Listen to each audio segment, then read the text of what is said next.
নদীমাতৃক দেশে প্রতি বছরই লঞ্চ কিংবা নৌকাডুবি হয়। হতাহতের সংখ্যাও কম নয়। মৃতদেহ খুঁজে পেতে লাগে সময়। এক্ষেত্রে ডুবুরি যদি হয় রোবট, তাহলে সহজে ও দ্রুত উদ্ধার কাজ চালানো সম্ভব। অক্টোপাস ও টুনা নামে এমন ডুবুরি রোবট নিয়ে বিনিয়োগ সম্মেলনে এসেছেন কয়েকজন তরুণ উদ্ভাবক।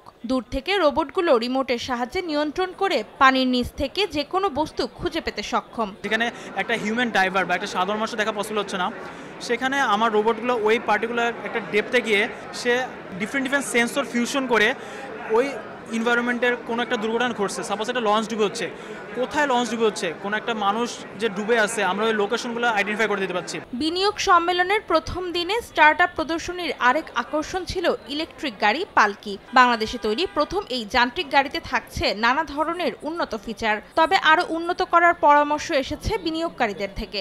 পার কিলোতে খরচ 1 টাকা করে, তো 350 কিলো হচ্ছে 350 টাকা। আর এটার হচ্ছে ফাস্ট চার্জিং, এটা 45 মিনিটে ফুল চার্জ হতে পারবে চার্জিং স্টেশনে। আর হাউস হোল্ডে হচ্ছে 1 ঘন্টা থেকে 1.5 ঘন্টা। বিদেশি গাড়ির থেকে যদি আমরা বাংলাদেশি গাড়িতে আমরা যদি চলে আসি, এবং সেই ক্ষেত্রে দেখা গেলো এটা আরও যেহেতু তাদের একটা ইনোভেটিভ আইডিয়া এবং চলে আসছে, আমার মনে হয় যে এটা ইন ফিউচারে আমরাই যদি হেল্প করি, এটা আরও এটাকে ইমপ্রুভ করতে পারবে। উদ্ভাবকরা আশাবাদী 4 দিনের এই সম্মেলনে তাদের স্টার্টআপগুলো বিকশিত করার জন্য প্রয়োজনীয় তহবিলের সংস্থান হবে। অনেকে আমাদেরকে অনেক কমিট করছেন যে তারা পরবর্তীতে আমাদের সাথে বসবেন।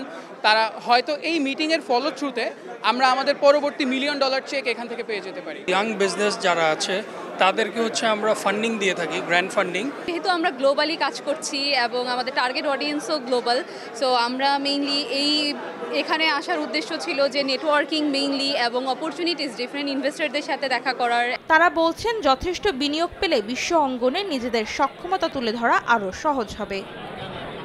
অন্তরা সেন, সময় সংবাদ, ঢাকা।